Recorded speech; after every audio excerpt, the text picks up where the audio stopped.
कल सुबह के अखबार में एक इश्तिहार आया था, फिर एक मासूम लड़की पर एक घिनौना अपराध हुआ था। न जाने उस दरिंदों के मन में हवस कहाँ से आई थी, एक सुंदर सी कली खिलने से पहले ही मुरझाई थी। ऐसी खबरें तो आजकल रोज़ी तो सुनने मिलती है। हाँ दोस्त, ऐसी खबरें तो आजकल रोज़ी तो सुनने मिलती है। इसी नादानों की वजह से हर लड़की खौफ लिए चलती है।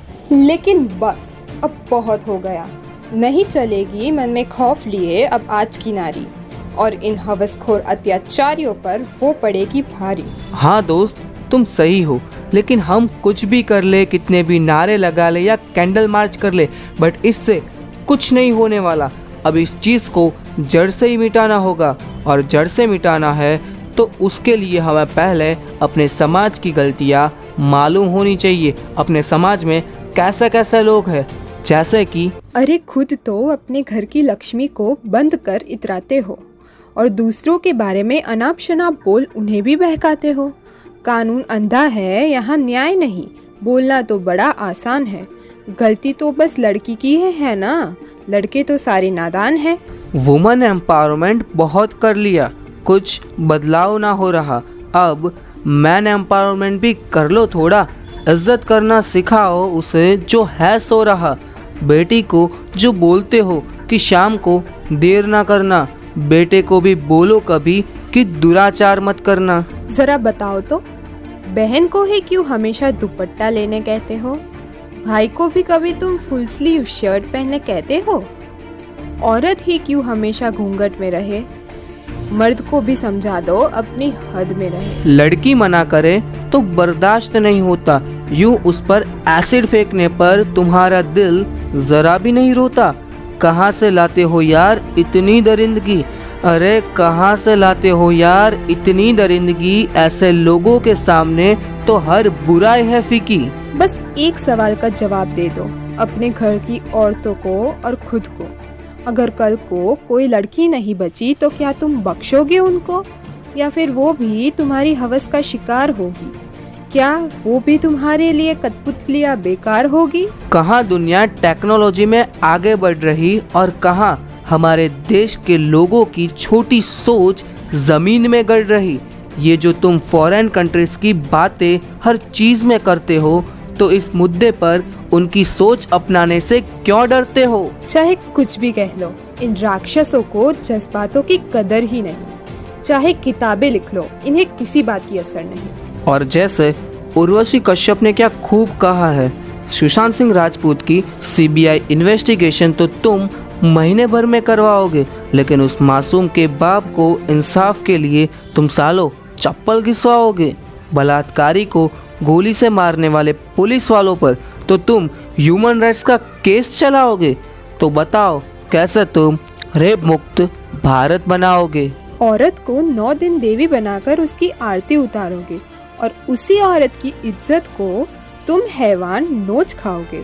तो बताओ क्या ऐसे ही तुम रेप मुक्त भारत बनाओगे? लेकिन दोस्त, हम जो भी कहे जो भी करे, इन छोटी सोच वाले लोगों को कोई फर्क नहीं पड़ेगा।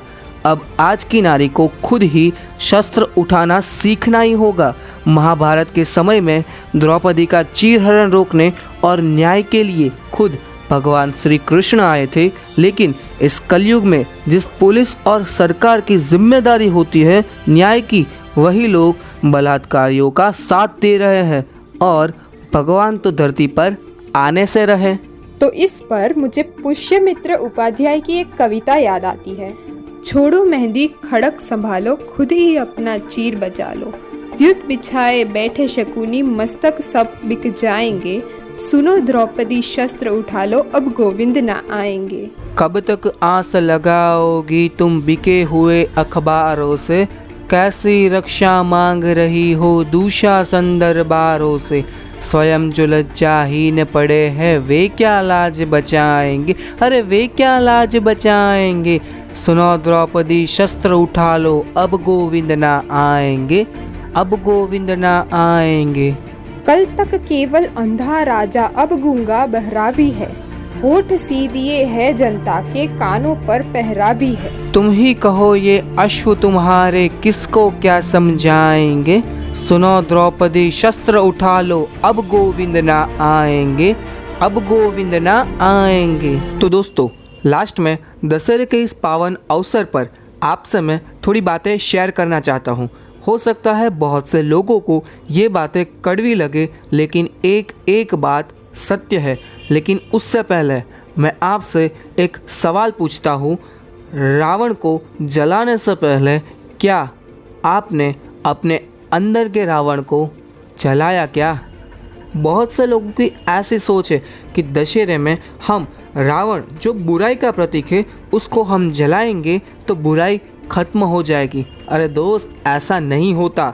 आपको रावण के पुतले को जलाने से पहले अपने अंदर के रावण को जलाने की ज़रूरत है। हमारे अंदर बहुत सी ऐसी ख़राब आदतें होंगी, बहुत सी ऐसी ख़राब चीज़ें होंगी जो हम दूसरे लोगों के लिए, अपने घर वाले या रिश्तेदारों के बारे में सोचते होंगे, वो आपको जलानी होगी, यानी कि आपको उसे दूर करनी होगी। तभी असल मायने में आपने रावण को जलाया है ऐसा माना जा सकता है।